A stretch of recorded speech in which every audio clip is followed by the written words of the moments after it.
Assalamualaikum warahmatullahi wabarakatuh. Selamat pagi adik-adik. Apa kabarnya hari ini? Alhamdulillah sehat semua ya. Ya baik, sebelum kita masuk dalam pembelajaran kita pada pagi hari ini, untuk itu marilah kita berdoa terlebih dahulu ya. Berdoa dimulai. Berdoa selesai. Baiklah, sebelum kita memulai pembelajaran kita, untuk itu ibu mau mengecek kehadiran adik-adik terlebih dahulu. Alpina, Beatrix, Deswai, Siti, Reskiati. Ya cukup, karena ibu sudah cek kehadiran adik-adik. Untuk itu ibu mau menunjukkan gambar yang ibu akan gambar di papan tulis. Jadi silakan adik-adik diamati, silakan diperhatikan baik-baik gambarnya. Ya, jadi sebelum itu ada yang tahu ini gambar apa? Ada yang tahu ini tumbuhan apa? Ya, bagus. Jadi ini adalah tumbuhan pohon kelapa ya. Ya. Jadi adik-adik ada yang tahu ini dari pohon kelapa ini apa yang sering kita gunakan atau apa yang sering kita ambil dari tumbuhan kelapa ini? Ya, jadi yang pertama yang sering kita ambil yaitu buah, kemudian daun, kemudian batang.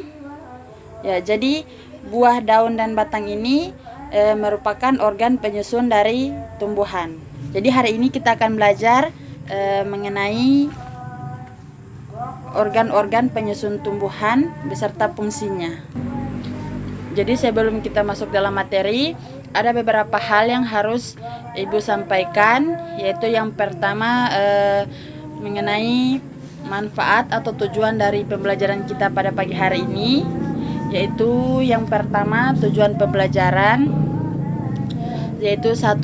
Peserta didik dapat mengidentifikasi organ-organ vegetatif pada tumbuhan, yaitu ada akar, batang, daun, dan buah. Kemudian di sini peserta didik dapat menyebutkan organ-organ vegetatif pada tumbuhan, yaitu ada akar, batang, dan daun, dan buah. Kemudian di sini peserta didik dapat menjelaskan fungsi dari organ-organ vegetatif pada tumbuhan, yaitu ada akar, batang, dan daun, kemudian buah. Kemudian di sini manfaat mempelajari materi ini yaitu kita dapat mengetahui lebih dalam lagi mengenai organ-organ tumbuhan dan fungsinya masing-masing. Baiklah, di sini ibu akan menjelaskan sedikit mengenai organ tumbuhan beserta fungsinya. Jadi organ tumbuhan ini dikelompokkan menjadi 2, yaitu ada organ vegetatif dan organ generatif. Nah, organ vegetatif ini merupakan organ yang berfungsi untuk mendukung pertumbuhan dan perkembangan tumbuhan. Jadi terutama dia berguna untuk penyerapan, pengolahan, kemudian pengangkutan dan penimbunan zat-zat makanan. Kemudian organ vegetatif ini terdiri atas akar, kemudian batang, dan daun. Nah, sedangkan organ generatif yaitu merupakan organ tumbuhan yang berfungsi dalam proses perkembangbiakan secara seksual. Nah, organ generatif ini terdiri atas bunga, kemudian buah, dan biji. Jadi setiap organ mempunyai fungsi atau kegunaan tersendiri. Jadi organ yang pertama itu ada akar. Nah, akar ini merupakan organ tumbuhan yang umumnya berada di bawah permukaan tanah. Jadi terdapat 2 jenis sistem perakaran. Jadi pada tumbuhan itu yaitu ada serabut dan tunggang. Nah, tumbuhan monokotil ini seperti padi, jagung, dan rumput kemudian memiliki sistem perakaran serabut. Sebaliknya pada tumbuhan dikotil seperti kacang tanah dan mangga memiliki sistem perakaran tunggang. Jadi akar ini memiliki fungsi untuk menambahkan tubuh tumbuhan pada tanah atau medium tumbuhnya. Kemudian menyerap air dan mineral dalam tanah atau pada medium tumbuhnya. Jadi ada beberapa tumbuhan akan mengalami modifikasi sehingga dapat memiliki fungsi untuk menyimpan cadangan makanan. Jadi misalnya pada singkong, kemudian bengkoang, serta berfungsi juga untuk menyerap oksigen atau untuk bernapas. Misalnya pada tumbuhan bakau. Selanjutnya organ kedua yaitu batang. Nah, batang ini merupakan organ tumbuhan yang ada di atas tanah. Batang umumnya berbentuk panjang, bulat seperti silinder, kemudian memiliki ruas-ruas atau internodus yang masing-masing dibatasi oleh buku-buku atau nodus. Nah, pada nodus inilah tempat melekatnya daun dan tunas. Batang tumbuhan monokotil memiliki ruas-ruas batang, sedangkan batang tumbuhan dikotil yaitu ruas-ruas batang tidak terlihat jelas. Kemudian batang ini memiliki banyak fungsi, yaitu antara lain yaitu menyokong bagian-bagian tumbuhan yang berada di atas tanah dan sebagai jalan pengangkutan air dan pengangkutan air mineral dari akar menuju daun, dan jalan pengangkutan makanan dari daun ke seluruh tumbuhan. Pada beberapa tumbuhan, batang dapat mengalami modifikasi dan berfungsi sebagai tempat penyimpanan cadangan makanan. Misalnya pada tumbuhan tebu dan kentang dan rimpang kunyit. Kemudian organ yang ketiga yaitu daun. Nah, daun ini merupakan organ tumbuhan yang menempel pada batang. Nah, biasanya berbentuk tipis, lebar, dan banyak mengandung zat warna hijau yang dinamakan klorofil.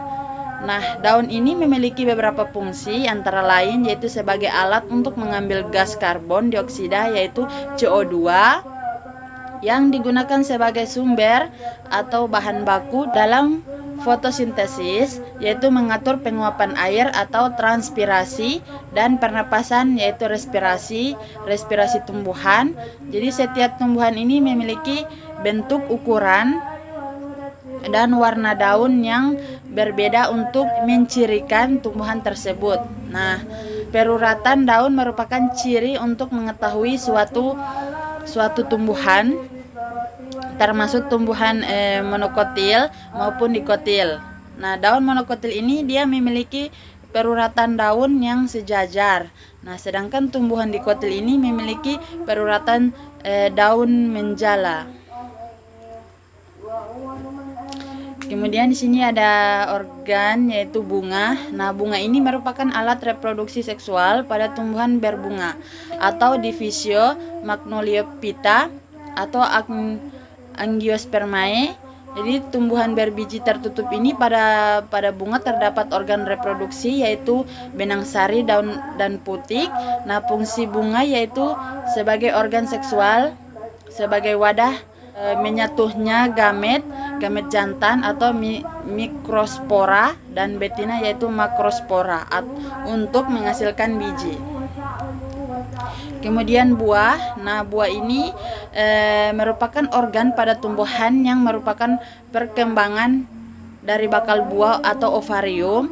Nah, buah biasanya membungkus dan melindungi biji. Nah, fungsi dari buah ini yaitu sebagai tempat penyimpanan cadangan makanan dan sebagai tempat biji. Mungkin hanya itu beberapa materi yang Ibu sampaikan, karena Ibu sudah menjelaskan beberapa materi atau beberapa organ. Jadi untuk itu Ibu akan membagikan kelompok kecil, yaitu dalam satu kelompok itu terdapat 2-3 orang. Jadi karena sudah terbagi kelompok, untuk itu Ibu akan membagikan LKPD dan bahan ajar. Jadi setiap kelompok masing-masing punya LKPD dan bahan ajar. Kemudian silakan dipelajari atau silakan dibaca LKPD dan bahan ajarnya. Jadi silakan diperhatikan atau dibaca dulu LKPD-nya. Kemudian kalau sudah, silakan perwakilan dari setiap kelompok untuk mempresentasikan atau menyampaikan hasil diskusi kelompok kecil. Jadi silakan dipaparkan. Ya, jadi karena sudah adik-adik yang sudah berpartisipasi, yang sudah mempresentasikan hasil diskusinya, untuk itu ibu akan memberikan reward. Jadi karena adik-adik semua sudah berani tampil di depan kelas, jadi ibu akan memberikan nilai plus untuk adik-adik ya. Jadi karena sudah untuk materinya sudah selesai, jadi untuk itu ibu akan menyimpulkan materi kita pada pagi hari ini. Jadi kesimpulannya itu yaitu kita dapat mengetahui bahwa tumbuhan ini memiliki 3 bagian utama, yaitu ada akar, kemudian batang, kemudian daun. Ya, yang memiliki hampir semua jenis tumbuhan. Jadi hampir semua jenis tumbuhan itu memiliki 3 bagian utama ini. Jadi khususnya tumbuhan tingkat tinggi. Nah, sedangkan kalau bunga, kemudian buah dan biji ini yang terdapat di beberapa tumbuhan.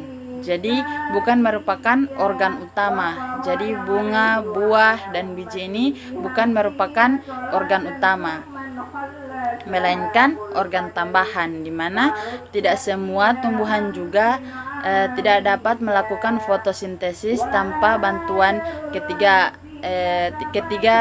organ tersebut. Karena ketiga organ tersebut terdapat pembuluh angkut, yaitu ada xilem dan floem, yang berfungsi untuk menyalurkan air dan zat hara dari akar ke daun atau xilem, dan mengangkut zat makanan ke seluruh tubuh atau floem. Ya, mungkin itu materi kita pada pagi hari ini. Karena sudah selesai pembelajaran kita pada pagi hari ini, untuk itu marilah kita akhiri pembelajaran kita dan diakhiri dengan doa yang akan dipimpin oleh ibu guru sendiri. Berdoa dimulai.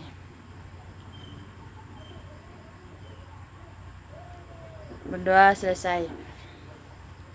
Ya, jadi karena sudah selesai pertemuan kita pada pagi hari ini, terima kasih adik-adik yang sudah sempat hadir. Terima kasih. Wassalamualaikum warahmatullahi wabarakatuh. Selamat pagi.